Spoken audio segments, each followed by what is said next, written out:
Ladies and gentlemen, the President of the United States, accompanied by the Vice President of the United States.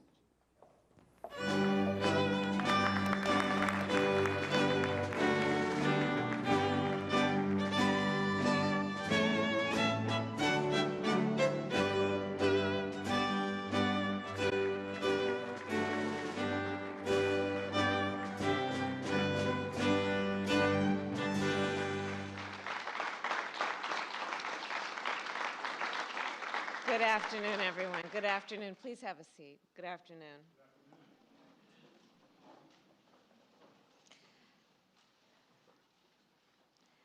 President Joe Biden, members of our cabinet, members of Congress, community leaders, law enforcement officials. It's good to be here with all of you. Not under these circumstances, but it is good to be with you.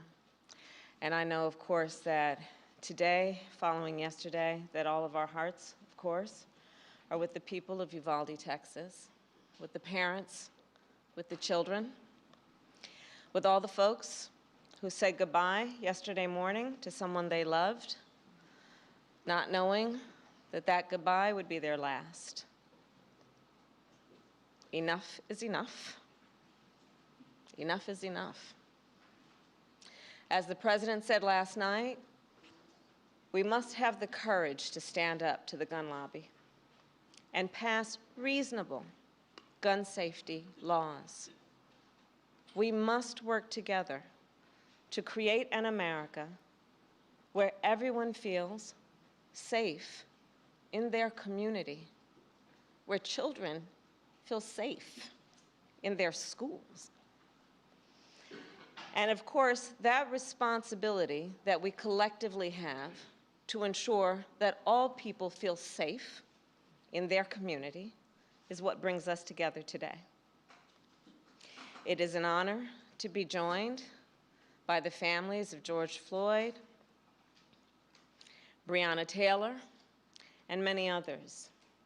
And I've met many of you before and many times. And many others I'm meeting for the first time. I am moved, as always, by your courage.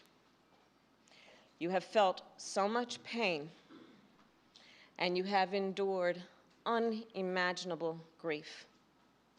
You have experienced the anguish of losing someone you love and cherish. And yet, you are here, as you have been throughout the days of your grief, standing selflessly, full of grace and resilience, to speak up, to speak out, often against odds, great odds, to fight for a world where no one has to experience what you have been through. Your loved ones should be with us today. You should not have to mourn. You should never have had to mourn in order for our nation to feel your pain and to understand what is wrong and to agree that something must be done. I know it is a particularly difficult day for the Floyd family. 2 years ago today, a brother, a son, a father was taken from you. We will never forget what happened that day. The eyes of the world, literally, were on what happened that day. And collectively, we remain horrified by what we witnessed. And we are here today in memory of George Floyd and all those we have lost to take action. The law enforcement office of our nation, well, they swear an oath to protect and to serve. And the vast majority do so honorably. Yet we know, too often, when there is a use of biased policing and excessive force, when that occurs, it too often is not met with accountability. Denying equal justice, not just to individuals, but to whole communities, and therefore to our nation as a whole. Trust between law enforcement and the communities they serve is critical to ensuring public safety. And as many of you know, this is an issue I have worked on personally since my first days as an elected district attorney and as California's Attorney General. As a United States Senator, I, together with Senator Cory Book, Congresswoman Karen Bass, introduced legislation to advance much-needed reforms. That legislation would have ensured greater transparency and increased accountability. We later named it the George Floyd Justice and Policing Act. And it was passed because of the strength of the leadership in the House of Representatives through the House of Representatives.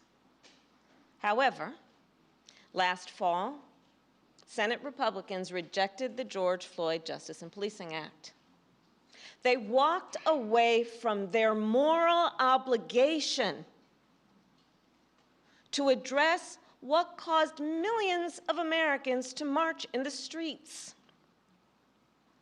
The critical need that a coalition of Americans were demanding, were pleading for, in terms of reform and accountability. At the time, President Joe Biden and I, and all of us here, we made clear, and we vowed that we would explore every action available to us at the executive level to advance the cause of justice in our nation.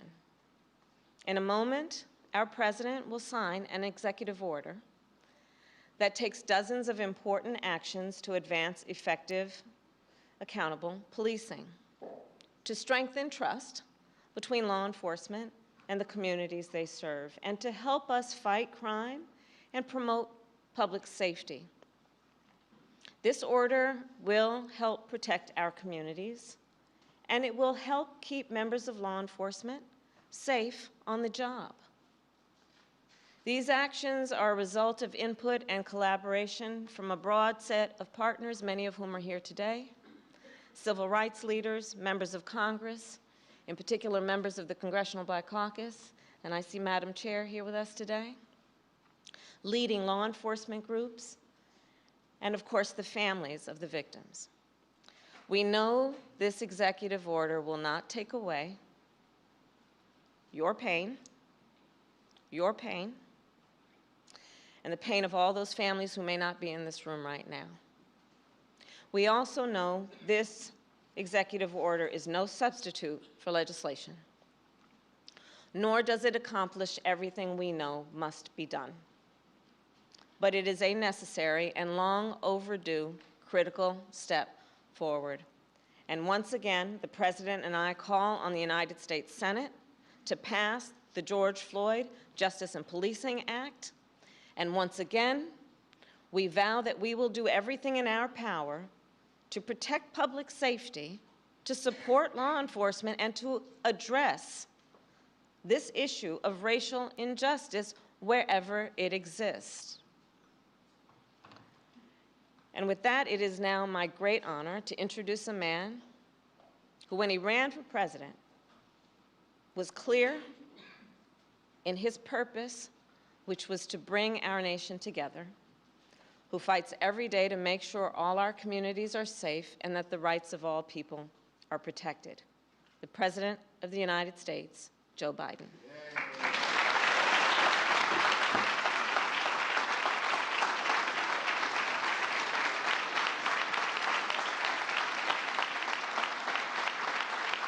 Thank you. Thank you, thank you, thank you. Thanks, please. Thank you all. Vice President Harris, before we begin, let me say a few words about what happened in Uvalde, Texas, elementary school. Since I spoke last night, the confirmed death toll has tragically climbed, including another teacher and three more students.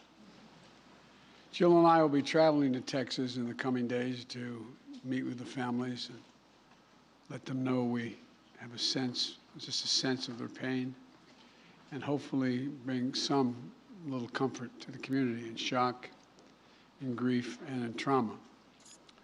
As a nation, I think we all must be there for them, everyone. And we must ask, when in God's name will we do what needs to be done to, if not completely stop, fundamentally change the amount of the carnage that goes on in this country? To state the obvious, and Corey and a lot of other people here, I'm sick and tired. I'm just sick and tired of what's going on and continues to go on. I spent my career as chairman of the Judiciary Committee and as vice president working for common sense gun reforms, as I said, as a senator and a vice president. While they clearly will not prevent every tragedy, we know certain ones will have significant impact and have no negative impact on the Second Amendment. The Second Amendment is not absolute. When it was passed, you couldn't own a cannon. You couldn't own certain kinds of weapons. It's just always been limitations. But guess what? These actions we've taken before, they saved lives, and they can do it again. The idea that an 18-year-old can walk into a store and buy weapons of war designed and marketed to kill is, I think, just wrong. It just violates common sense. Even the manufacturer, the inventor of that weapon, thought that as well. You know, where's the backbone? Where's the courage to stand up to a very powerful lobby? But here's one modest step. The federal agency that measures and ensures that gun laws are enforced and the Second Amendment is abided by, the Bureau of Alcohol, Tobacco, and Firearms Explosives, the AFT, has not had a Senate confirmation leader for 7 years because of these disputes. For 7 years, been out without anyone in charge. I nominated a supremely qualified former prosecutor who has broad bipartisan support from law enforcement and the community overall. His hearing was held earlier today, I should say.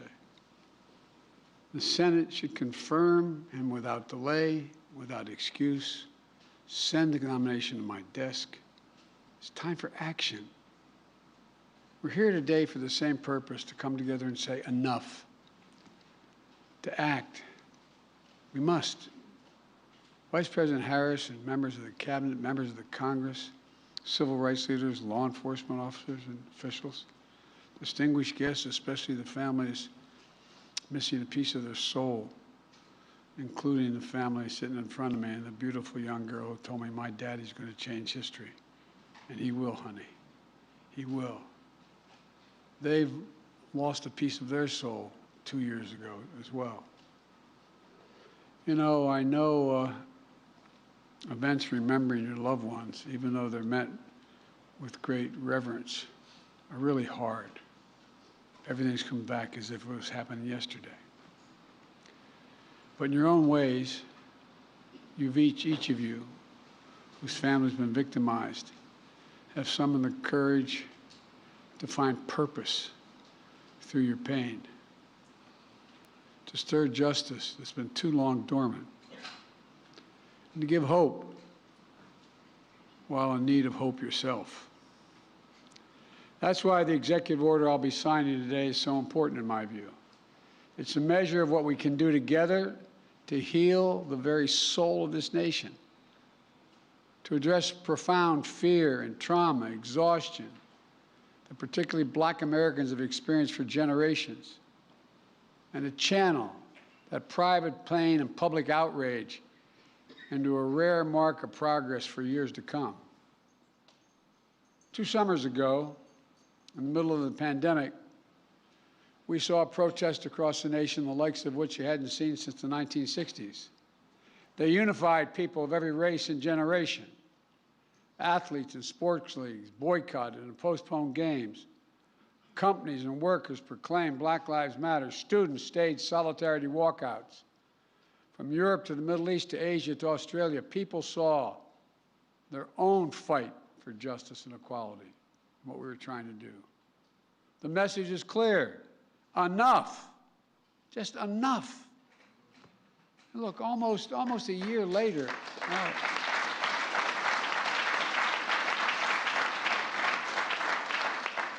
almost a year later, a jury in Minnesota stepped up and they found a police officer guilty of murdering George Floyd, with officers and even a police chief taking the stand to testify against misconduct of their colleagues. I don't know any good cop who likes a bad cop. But for many people, including many families here, such accountability is all too rare. That's why I promised as president I would do everything in my power to enact meaningful police reform that is real and lasting. That's why I called on Congress to pass the George Floyd Justice and Policing Act. The Senate's in my desk. So I'm asked why I haven't done this executive order earlier. If I'd done it, I was worried it would undercut the effort to get the law passed. This is a call to action based on a basic truth. Public trust, as any cop will tell you, is the foundation of public safety. If they're not trusted, the population doesn't contribute, doesn't cooperate. Two sides of the same coin, inextricably linked. And the principles of fairness and equal justice are at the core of each of them. For the wheels of justice are propelled by the confidence that people have in their system of justice. Without that confidence, crimes will go unreported. Witness fear to come forward. Cases go unsolved. Victims suffer in isolation while perpetrators remain free. And ironically, police are put in greater danger. Justice goes undelivered. Without public trust, law enforcement can't do its job of serving and protecting all of our communities. But as we've seen all too often, public trust is frayed and broken, and that undermines public safety. For the families here today and across the country who've had to ask why this nation, why so many Black Americans wake up knowing they could lose their life in the course of just living their lives today. Simply jogging, shopping, sleeping at home. Whether they made headlines or not, lost souls gone too soon. Members of Congress, including many here today, like Senator Cory Booker and Congressman Karen Bass, alongside members of the Congressional Black Caucus, House and Senate Judiciary Committees, spent countless hours on the George Floyd Justice and Policing Act to find a better answer to that question. I sincerely thank you all for your tireless efforts, but they're not over.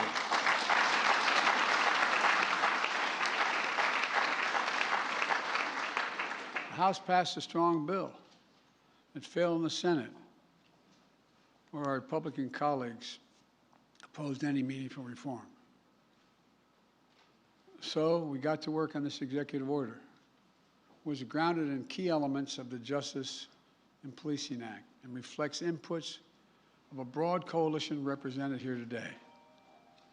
Families courageously shared their perspectives on what happened to their loved ones and what we could do to make sure it doesn't happen to somebody else. Civil rights groups and their leaders of every generation who've given their heart and soul to this work provided critical insights and perspectives.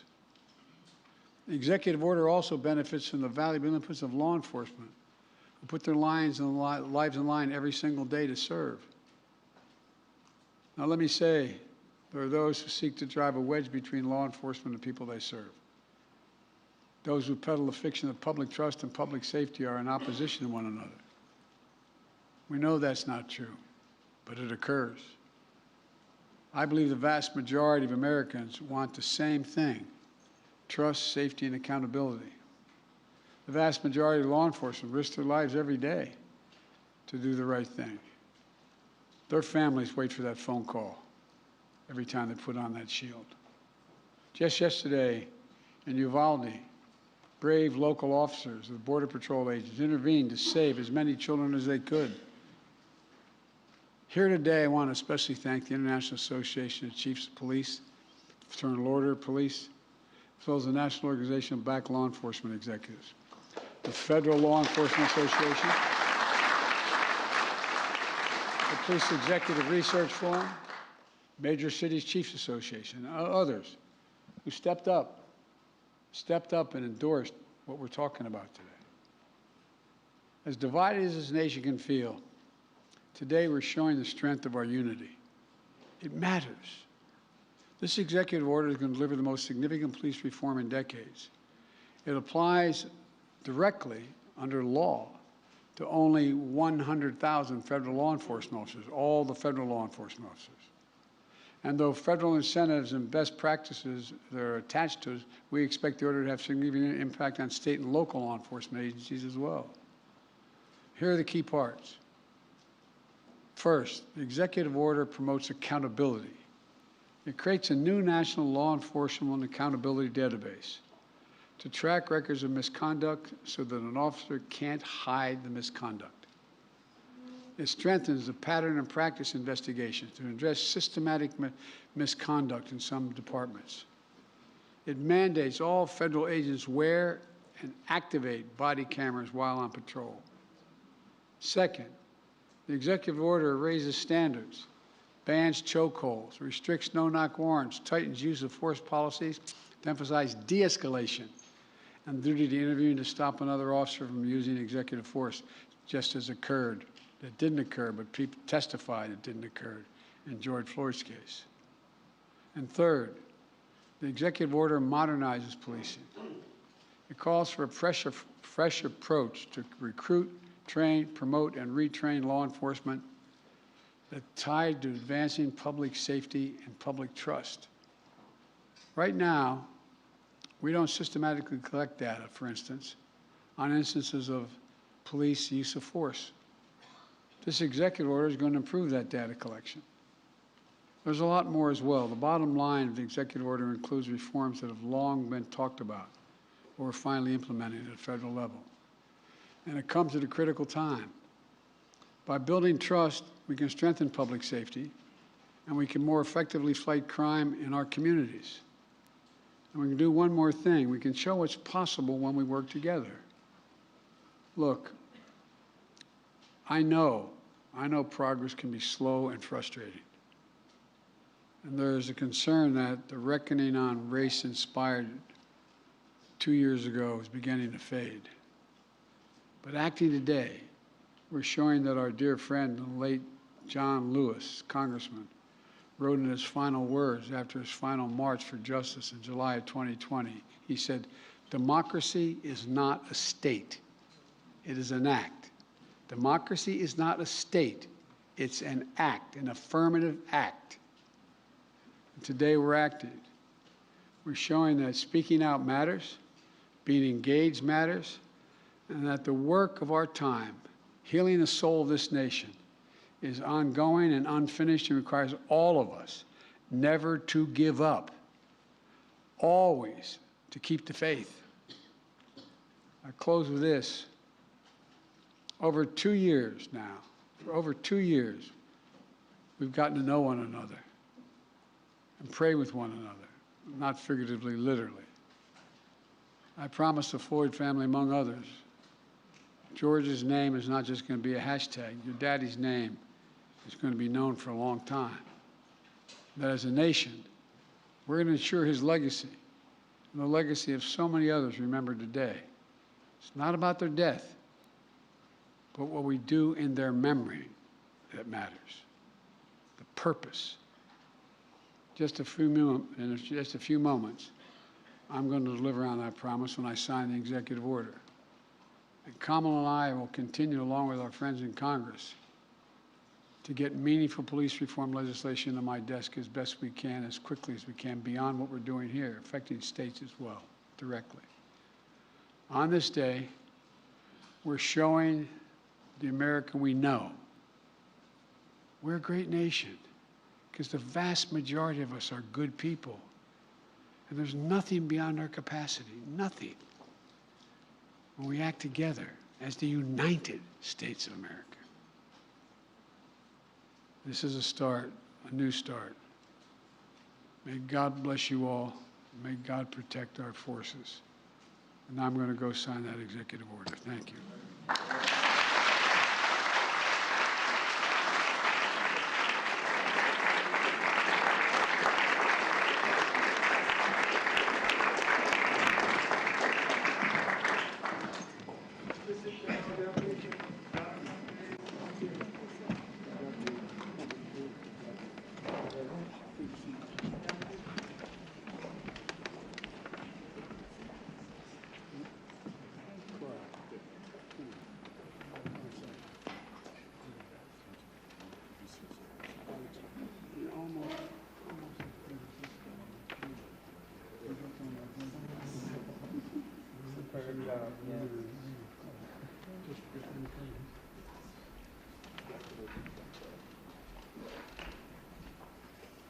We're about to sign Advancing Executive Accountable Policing and Criminal Justice Practices to Enhance Public Trust and Public Safety. And since I only have one pen, you're all going to get a copy of this. I don't have to do one stroke at a time with each pen.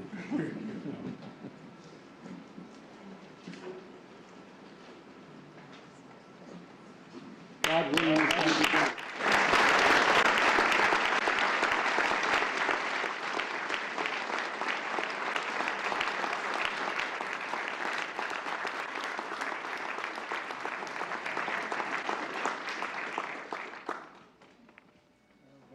Come around. Come on. Come on up, baby. Come on. Father is going to change the world. You're getting so big.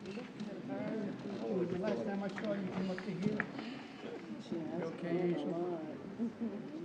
I'll be darned.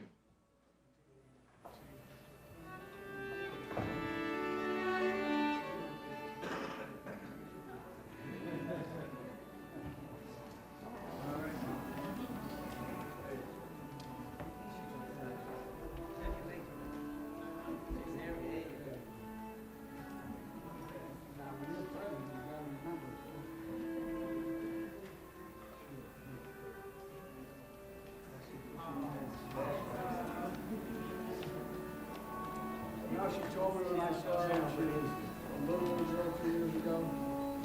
Seriously, she pulled me aside and she said, "My daddy changed the world."